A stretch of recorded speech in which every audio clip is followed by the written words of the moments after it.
자, 우리 오늘 하나님의 말씀 한 절만 딱 보겠습니다. 요한복음 2장 6절입니다. 자, 이제 로마서 말씀을 우리 묵상하다가 다시 또 요한복음으로 넘어갔습니다. 자, 2장 6절 같이 읽겠습니다. 시작. 거기에 유대인의 정결 예식을 따라 두세 통 드는 돌 항아리 6이 놓였는지라.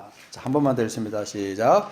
거기에 유대인의 정결 예식을 따라 두세 통 드는 돌 항아리 6이 놓였는지라. 아멘.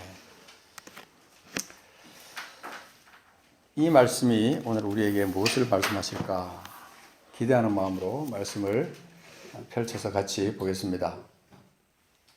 요한복음 2장, 특별히 2장을 통해서 우리에게 말씀하시는 그 하나님의 뜻이 여기에 있습니다. 제가 이 요한복음 2장을 딱 놓고 하나님 앞에 기도를 했어요.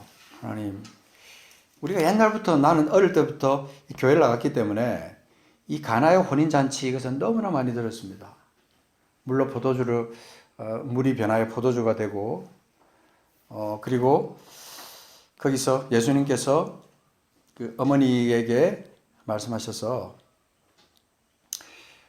아무것도 하지 않았는데 예수의 어머니가 예수에게 이르되 저들에게 포도주가 없다 그렇게 하니까 예수님께서 4절에 여자여 나와 무슨 상관이 있습니까? 내 때가 아직 이르지 않았습니다. 그렇게 말할 때 5절에 보면 그의 어머니가 하인들에게 이릅니다. 너희에게 무슨 말씀을 하시든지 그대로 하라 그랬습니다. 근데 거기에 딱 보니까 유대인의 정결 예식을 따라 두세 통 되는 돌 항아리 6이 놓였다 이렇게 말씀을 기록하고 있습니다.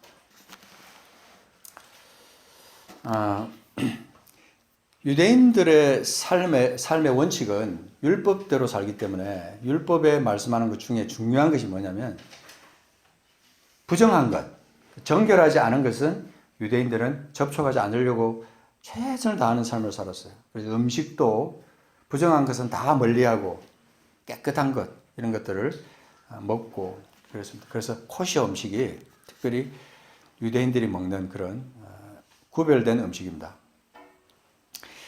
그래서 모든 것을 정결하게 하는 유대인들의 삶의 법칙을 따라서 유대인들은 들어오고 나가고 할 때 항상 손을 씻고 발을 닦고 그 다음에 항상 이렇게 주변을 정결하게 하는 그런 것이 어릴 때부터 몸에 배어 있었어요. 제가 이 코로나 팬데믹이 2년 가까이 이렇게 계속되면서 유익해진 것이 있다 그런 생각을 했어요.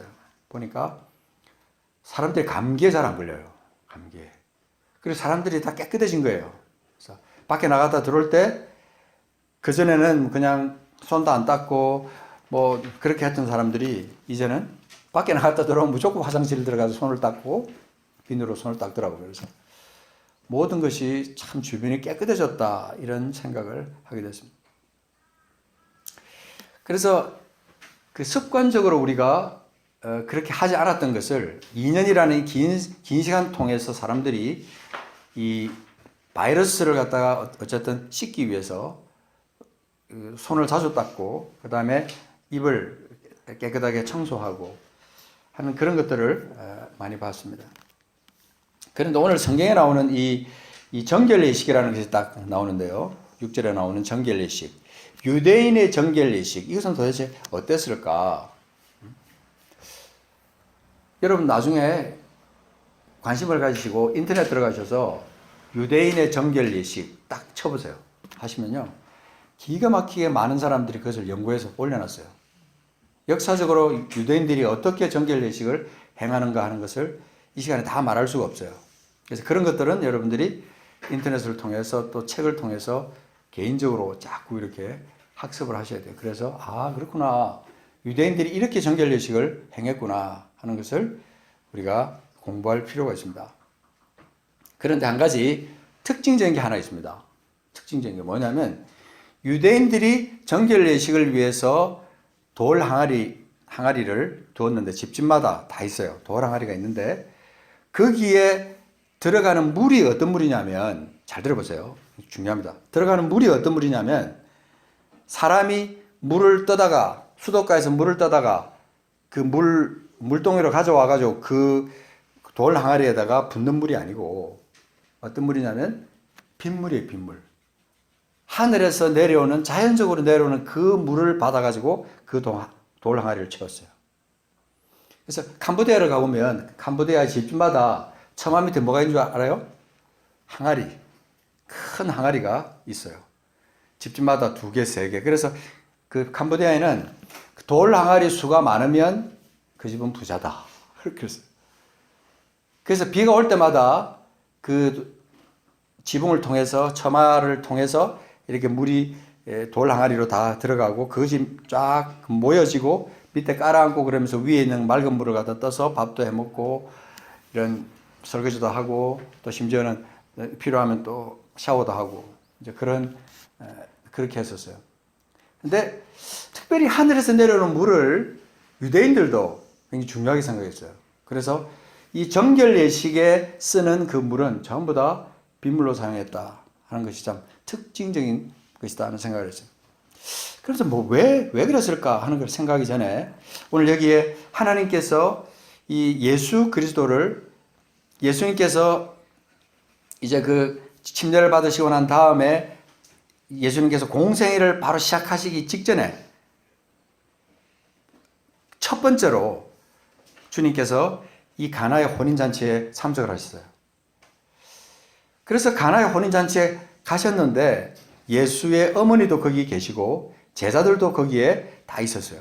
2절 보시면 예수와 그의 제자들도 혼례에 무엇을 받았다? 청함을 받았다. 청함을 받아가지고 같이 거기에 다 같이 혼인예식에 참석하고 있습니다. 여러분 상상해 보십시오. 유대의 혼인잔치가 어땠을까? 이제 더 궁금하면 나중에 인터넷 들어가셔서 유대의 혼인잔치 이렇게 쳐보세요. 기가 막히게 사진도 다 나와 있고 다 나와 있어요. 요즘은요 이 인터넷 때문에 사람들이 다 똑똑해져가지고 허튼 소리 했다가는 난리 납니다. 우리가 어쨌든 이 혼인잔치에 일어났던 그 일 중에 중요한 것이 뭐냐면 물이 변하여 뭐가 됐어요? 포도주가 됐다는 거예요. 물이 변하여 포도주가 됐다는 이 사실이 왜 중요하냐? 저는 기도를 했어요. 하나님, 이 사건이 우리의 신앙생활에 무슨 상관이 있습니까? 주님께서 오늘 우리에게 무엇을 말씀하기 위해서 이것을 하셨습니까? 그리고 왜 예수님이 공생을 시작하시는 첫 번째 사에게 이 가나의 혼인잔치가 있었습니까? 그리고 왜 물이 변하여 포도주가 되는 역사를 주님께서 일으키셨습니까? 이것을 제가 질문을 하면서 기도를 했어요. 그럴 때 예수님이 왜 오셨나? 왜 오셨나? 예수님은 이 땅에 오셔서 명예를 얻기 위해서 오신 것도 아니고 이름을 날리기 위해서 오신 것도 아니고 무슨 높은 자리에 앉기 위해서 예수님 오신 것도 아니고 왜 오셨나를 생각하다가 주님께서 내게 주신 마음이 있어요. 그게 뭐죠? 예수님은 십자가에서 나를 위해서 죽으시기 위해서 오셨다. 여러분 그 뒤에 요한복음 6장 한번 보십시오. 6장. 자, 6장 잠깐 넘어가서 보시면 6장 53절. 요한복음 6장 53절에 보면 자, 같이 53, 54, 55까지만 읽읍시다. 시작. 예수께서 이르시되 내가 진실로 진실로 너희에게 이르노니 인자의 살을 먹지 아니하고 인자의 피를 마시지 아니하면 너희 속에 생명이 없느니라. 내 살을 먹고 내 피를 마시는 자는 영생을 가졌고 마지막 날에 내가 그를 다시 살리리니 내 살은 참된 양식이요 내 피는 참된 뭐요? 음료로다. 그랬어요. 이 말씀이 머릿속에 딱 떠오르면서 주님께서 나를 위해서 행하신 그 구속 사건, 거기에 필수로 들어가는 것이 뭐냐면 예수님의 피였어요. 예수님의 피. 그 피가 우리를 살리셨는데 그 율법으로도 안 되고 그죠? 어떤 전통으로도 안 되고 아무것도 할 수 없었던 그것을 예수님의 피로 말미암아 우리를 구속하신 거예요. 근데 그렇다면 이 갈릴리 가나에서 물이 변하여 포도주가 된 이 사건이 과연 무엇을 의미하는 건가? 여러분 9절 가서 보십시오. 우리가 이제 이 사건은 잘 아니까 자 가서 보시면 연회장은 물로 된 포도주를 맛보고도 어디서 났는지 알지 못하되 물도온 하인들은 뭘 알아요? 그 비밀을 아는 거예요. 물도온 하인들은 알더라. 연회장은 책임자, 연회를 맡은 그 책임자는 물로 된 포도주를 맛보고도 어디서 났는지 모르지만 물도온 하인들은 알더라. 여러분 여기에 묵상을 하는데요. 너무 감사한 거예요. 제가. 너무너무 감사한 거예요. 이 세상에 수많은 사람들이 있지만 아직까지도 예수 그리스도의 보혈의 권능과 주님의 그 사랑 안에 들어가지 못하고 있는 사람들, 그 사람들은 뭐 수천 번, 수만 번 예수 그리스도에 대해서, 예수의 피에 대해서 얘기하고 주님의 십자가의 사랑과 그 또 구속의 은혜, 예수님을 믿는 그 길을 알려줘도 믿지 않는데 우리는 지금 믿어서 하나님의 자녀가 됐어요. 그래서 십자가의 은혜로 우리가 구원함을 받아가지고 지금 우리가 천국을 살아가는 삶을 우리가 살고 있다. 너무 감사한 거예요, 그게. 여러분, 감사하지 않습니까? 너무너무 감사한 거예요. 이게 말씀을 제가 묵상하면서 그것이 느껴지는데 너무 감사한 거예요. 물도온 하인들은 알더라. 물도온 하인들은 이 비밀을 아는 거예요. 물인데 그걸 갖다 떠서 가져갔는데 그것이 포도주였다. 여러분 당시에 이 포도주라는 것은 지금 우리는 와인이라고 말하지만 그것은 사실은 포도즙이에요. 즙. 그래서 제가 어릴 때 여름 성경학교를 갔는데 여름 성경학교에 그때 막 더웠잖아요. 여름에 되게 더운데 어떤 집사님이 음료수를 가져오는데 너무 맛있는 거예요. 지금도 제가 그 맛이 생각이 나는데 이건 분명히 포도 맛이에요. 포도 맛. 포도인데 너무 맛있는 거예요. 나중에 커서 알고 보니까 그 집사님이 포도를 사가지고 그것을 눌러서 착즙을 해가지고 그것을 완전히 그 즙을 짜가지고 거기다가 찬물을 붓고 얼음을 띄우고 그래서 여름 성경학교를 위해서 특별히 준비를 한 거였더라고요. 매년 여름 성경학교 때마다 그 일을 하셨던 거예요. 지금도 그 맛이 제가 잊혀지지가 않습니다. 그래서 제가 생각했어요. 야, 이게 성경에서 말해주고 있는 포도즙이구나. 이게 와인이구나. 잔치 때마다 나오고 식사 때마다 나오는 유대인들의 음료. 이게 이거구나. 그런 생각을 딱 했어요. 오늘 여러분, 이 잔치에서 가장 중요한 것이 음료, 이 포도즙이었는데 이것이 떨어져 버렸어요. 동납을 했습니다. 그래서 잔치가 우울해질 수 있는 그런 상황이 지금 된 겁니다. 3절에 보면 그렇잖아요. 포도주가 떨어진지라. 예수와 그 제자들도 혼례의 청함을 받았더니 포도주가 떨어진지라. 이게 여러분 예수의 제자들이 들어왔을 때 포도주가 떨어졌는지 벌써 조금 전부터 뭐 포도주가 없었는지 그것은 알 수가 없지만 예수와 그 제자들도 혼례의 청함을 받았더니 포도주가 떨어졌다고 성경은 말합니다. 예수의 어머니가 예수에게 이르되 저들에게 포도주가 없다 하니. 제가 기도를 하는데 뭔가 하나님께서 내게 영적인 감동을 주시는 거예요. 혼인잔치에 포도주가 없다. 포도주가 없다. 꼭 있어야 되는 포도주가 없다. 잔치가 엉망이 될 텐데 포도주가 없다. 어머니가 그렇게 말합니다. 예수님께 오면 분명히 뭔가 해결책이 있을 거야. 어머니는요, 예수님의 그 구주되심의 비밀을 누구보다 잘 아는 사람이거든요. 그렇잖아요. 예수님을 성령으로 말미암아 잉태한 것도 마리아고, 마리아는 평생 동안 계속해서 예수님이 자라고 이렇게 그 어른이 되고 하실 때까지 마리아는 그 비밀을 계속 간직하고 있었어요. 그래서 예수님께 가면 이 문제가 해결될 수 있다라는 그런 어떤 믿음을 가지고 예수님께 갔을 수도 있습니다. 그런 것이 제게 느껴졌습니다. 근데 예수님은 그것을 전면적으로 어떻게 말씀하십니까? 여자여 나와 무슨 상관이 있습니까? 내 때가 아직 이르지 않았습니다. 그때는 뭡니까? 예수님이 보혈을 흘리시고 십자가에서 죽으셔야 될 그때는 아직까지 이르지 않았다. 예수님이 하시는 말씀은요, 모두가 다 예언적인 말씀이세요. 다 이렇게 예언적으로 하시는 말씀이세요. 그러나 마리아는 그렇게 말합니다. 그의 어머니가 하인들에게 이릅니다. 너희에게 예수님이 무슨 말씀을 하시든지 그대로 하라. 그죠? 너희에게 무슨 말씀을 하시든지 그대로 하라. 그때 딱 옆에 유대인의 정결 예식을 따라 두세 통 되는 돌 항아리 6이 딱 놓였다. 그랬습니다. 여러분, 이 유대인들의 정결 예식을 위해서 놓았던 그 돌 항아리, 여러분 인터넷 들어가시면 그 돌 항아리를 보실 수 있어요. 거기는 하나의 보통 크기가 우리 지금 현재 단위로 말하면 2-3갤론이 들어간대요. 2-3갤론. 그럼 1갤론이 몇 리터입니까? 3.78인가? 그럴 거죠. 3.78 리터인가 그럴 거예요. 그러면은 그것이 2 내지 3갤론이 들어가니까 10 내지 12.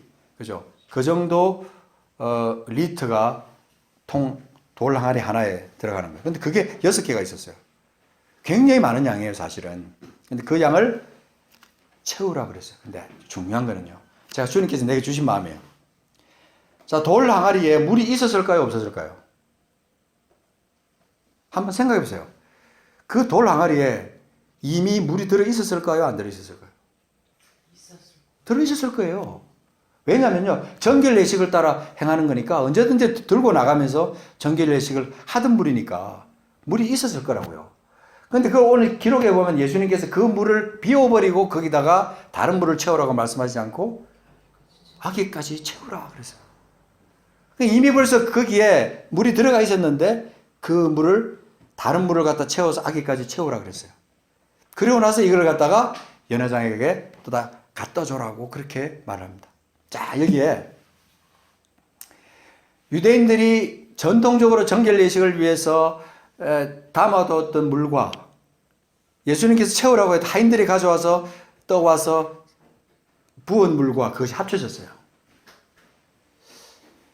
모르겠어요. 이게 뭐 너무 상징적이다 이렇게 말하실지 모르겠지만 저는 거기에 어떤 주님께서 내 마음속에 영적인 느낌을 딱 주신 것이 뭐냐면 예수님이 사역이 유대인들이 그렇게 오랜 세월 동안에 정결 예식을 하면서 거기에 사용했던 그 물과 하인들이 떠온 그 물이 합쳐져 가지고 포도주가 되었다. 근데 감동이 오는 거야, 내 속에. 주님의 사랑의 어떤 느낌이 내 속에 확 오는 거예요. 오랜 세월 동안 주님은 하나님은 예언하셨고 선지자들을 통해서 그죠? 예언하시다가 때가 되면 예수님을 보내셔가지고 이 땅에 오셔서 우리를 위한 구주로 십자가에서 자기 자신의 몸을 희생제물로 드려서 우리를 위해서 죽으셨어요. 물이 변하여 포도주가 된 그 사건, 그리고 물도 또 그냥이 아니고 아구까지 가득 채우는 그 일을 통해서, 그리고 그 물을 떠서 연회장에 갖다 주는 그 모든 전체적인 어떤 그 사건들을 통해서 우리 하나님은 주님이 오셔서 온 세상의 인류의 죄를 위해서 죽으시는 예수 그리스도, 그분을 여기에서 보여주고 있다고 하는 어떤 영적인 어떤 인스피레이션, 감동이 내게 왔어요. 그렇구나. 주님이 공생애를 시작하면서 첫 번째 사건을 주님이 하시는데, 저는 그랬거든요. 왜 주님께서 이 사건을 하셨을까? 다른 데는 다 기록되지 않고 사복음서에서 이 요한복음에만 딱 기록된 이 사건. 여기서 도대체 뭘 말하는 걸까?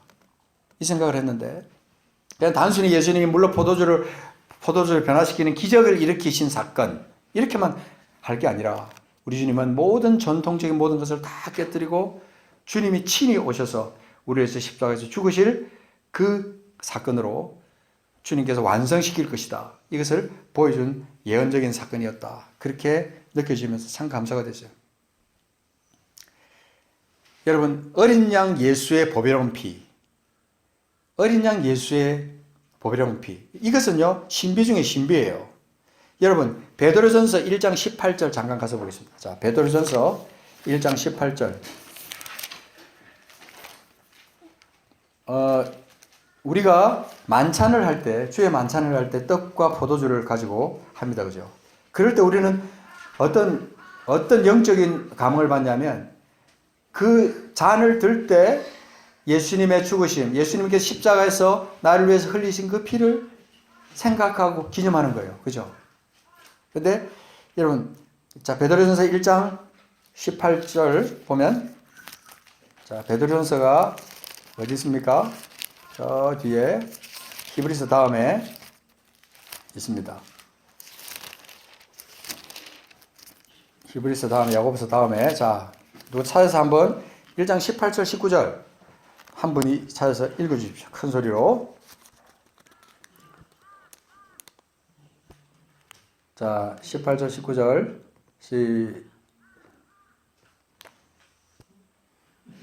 너희가 알거니와 너희 조상이 물려준 헛된 행실에서 대속함을 받은 것은 은이나 금같이 없어질 것으로 된 것이 아니요 오직 오직 흠없고 점없는 어린 양 같은 그리스도의 보배로운 피로 된 것이니라. 자, 미나야, 저기 집사님은 잘 보이지도 않는데 읽으시잖아. 너는 잘 보이는데 왜 안 읽어? 다음번에 큰 소리 읽어.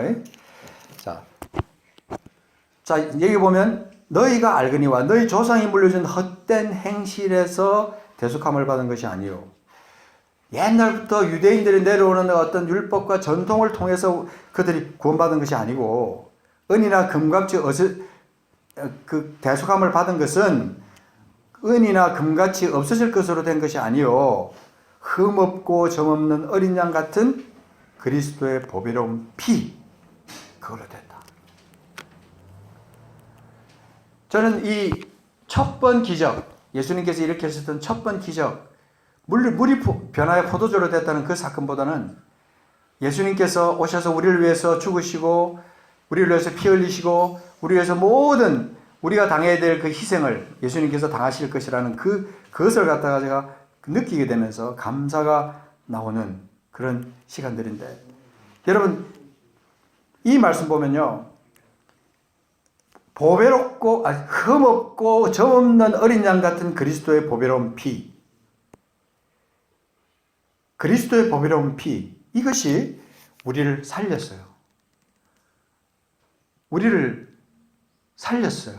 사망에서 생명으로 옮기는 그런 아주 중요한 그런 보배 같은 그런 피였어요. 이 피로 말미암아 우리가 구속함을 받았다 이 말입니다. 그러니 우리가 이 예수 그리스도 안에 있는 그 구속함, 피로 말미암는 구속, 이것을 우리가 늘 감사하면서 살아야 됩니다.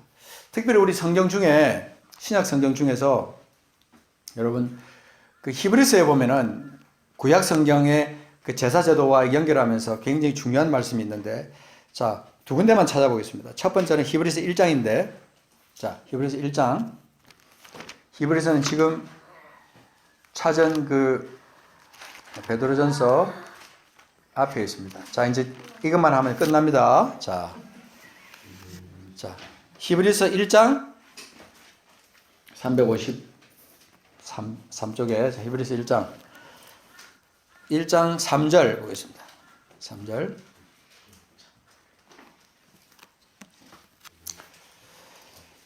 자, 이 정결하게 하는 그리스도의 피, 이것에 대해서 말씀하고 있습니다. 자, 3절 읽어보겠습니다. 시작. 이는 하나님의 영광의 광채시요 그 본체의 형상이시라. 그의 능력의 말씀으로 만물을 붙드시며 죄를 정결하게 하는 일을 하시고 높은 곳에 계신 지극히 크신 이의 우편에 앉으셨느니라. 지금 예수 그리스도에 대해서, 지금 아들에 대해서 얘기하는 겁니다. 근데 거기 보면 능력의 말씀으로 만물을 붙드시고 하는 것도 중요한데, 그 다음에 뭐가 나옵니까? 죄를 정결하게 하는 일을 하시고 그랬습니다. 죄를 정결하게 하는 일을 하시고, 이 죄를 정결하게 하는 일을 하신 그 사건은 우리 주님의 구속 사건 중에서 아주 중요한 겁니다. 우리 스스로는 죄를 절대로 정결하게 할 수 없는데 우리 주님 스스로 자기 자신이 단번에 희생제물이 되셔서 우리를 위해서 죽으셨어요. 그게 이제 9장으로 넘어가서 보시면 9장 이제 진짜 마지막이에요. 진짜 마지막. 9장 12절 보십시다. 12절. 염소가 나옵니다. 염소. 그것도 12절에 염소도 나오고 송아지도 나옵니다. 염소의 피, 송아지의 피, 염소와 송아지의 피로 하지 아니하고 오직 누구의 피로? 자기의 피로 영원한 속죄를 이루사 단번에 성소에 들어가셨느니라. 13절. 염소와 황소의 피와 및 암송아지의 죄를 부정한 자에게 뿌려 그 육체를 정결하게 하여 거룩하게 하거든. 거룩하게 했지만 그 말이에요. 옛날에는 그렇게 했지만 14절 시작. 하물며 영원하신 성령으로 말미암아 흠 없는 자기를 하나님께 드린 그리스도의 피가 어찌 너희 양심을 죽은 행실에서 깨끗하게 하고 살아계신 하나님을 섬기게 하지 못하겠느냐. 죽은 행실에서 정결하게 하고 이 말입니다. 깨끗하게 하고 살아계신 하나님을 섬기게 하지 못하겠느냐. 이렇게 말합니다. 그러니까 유대인의 정결의식 속에 담겨있던 그 물, 그것이 변하여 포도주가 됐다는 이 사건은 우리 주님이 오랜 세월부터 예언적으로 이렇게 말씀하셨던 그 어린 양의 피, 사람들의 죄를 위해서 대신 죽어야만 했던 어린 양의 피, 그 피를 마치 예언적으로 말씀하시는 그런 사건이었어요. 율법을 따라, 그 다음에 22절 가서 봅시다. 이게 진짜 마지막. 9장 22절 시작. 율법을 따라 거의 모든 물건이 피로써 정결하게 되나니 피 흘림이 없은즉 사함이 없느니라. 피 흘림이 없은즉 사함이 없다. 여러분, 우리는 이 요한복음 2장에 나오는 이 사건을 앞으로 우리 읽을 때 단순한 물이 변하여 포도주가 됐다는 기적만 생각하지 마시고, 예수님의 구속 사건, 예수님의 보혈의 능력, 주님의 은혜, 나를 위해서 흘려주신 피, 보혈, 그걸 생각하는 거예요. 감사하면서 주님 앞에 참 사랑의 고백을 드리는 그런 신앙생활을 우리가 해야 되겠다, 그런 생각을 합니다. 그리고 또 한 가지 이제 확인을 하면 뭐냐면, 처음에 우리 얘기했지만 이 비밀, 연회장은 물로 된 포도주를 맛보고도 어디서 났는지 알지 못하되 물도온 하인들은 알더라. 저는 여기를 보면서 우리가 바로 이 물도온 하인 같은 그런 사람들이 됐으면 좋겠다, 이런 생각도 했어요. 물도온 하인들, 아무도 모르는데 이 물도온 하인들은 알거든요. 물을 떠와가지고 그 자리에 이 항아리에다가 부었던 그 하인들, 그리고 그걸 갖다가 직접 떠서 연회장에 갖다 줬던 하인들, 그 사람들은 이 비밀을 아는 거예요. 정말 속으로 쾌재를 부를 게 바로 이거구나. 이분이 도대체 어떤 분인가. 성경에 많은 사람들이 나오는데, 이름 없이 나오는 사람들이 나오는데, 저는 이 물도온 하인들, 이 사람들이 참 어떤 때는 부럽다라는 생각까지 들 정도로 예수님 옆에서 그들이 물을 갖다 길어다가 항아리에 붓고 그 다음에 그걸 떠서 연회장에 갖다 주고 물이 변하여 포도주가 됐던 그 현장을 보면서 이분이 도대체 어떤 분인가. 아마 그들은 살아서 나중에 예수님께서 십자가에서 죽으시고 다시 사신 그 현장까지 보면서 아마 이 사건을 떠올렸을 거예요. 저는 그렇게 생각합니다. 그 사람들이 이 사건을 떠올리면서 이분이 바로 우리를 위해서 십자가에서 피 흘려주고 나를 위해서 죽으신 분이구나. 그래서 아까 우리가 요한복음 6장에서 봤듯이 참된 음료, 예수님의 피, 그 피를 먹지 않고는요 주님과 상관이 없다고 그랬어요. 근데 우리는 지금 그 피로 말미암아 구속함을 받은 사람들이에요. 얼마나 감사합니까? 우리가 이 감사를 잊지 않고 살아가는 우리 모두가 되기를 바랍니다. 다 같이 기도하겠습니다.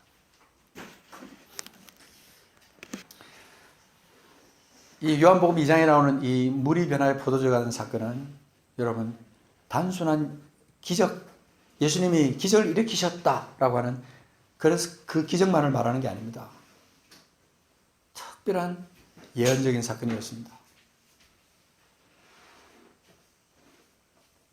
우리는 예수의 피로 말미암아 구속함을 받았습니까? 여러분 한번 가슴에 오른손을 얹고 한번 감사의 기도를 올리겠습니다. 예수님 나를 위해서 십자가에서 죽으셨습니다. 그리고 내 죄를 위해서 죽으시고 다시 사셨습니다. 내가 주님을 지금 믿습니다. 주님 내 마음속에 오셔서 나의 구주가 되시고 천국 가는 그날까지 나와 동행하시고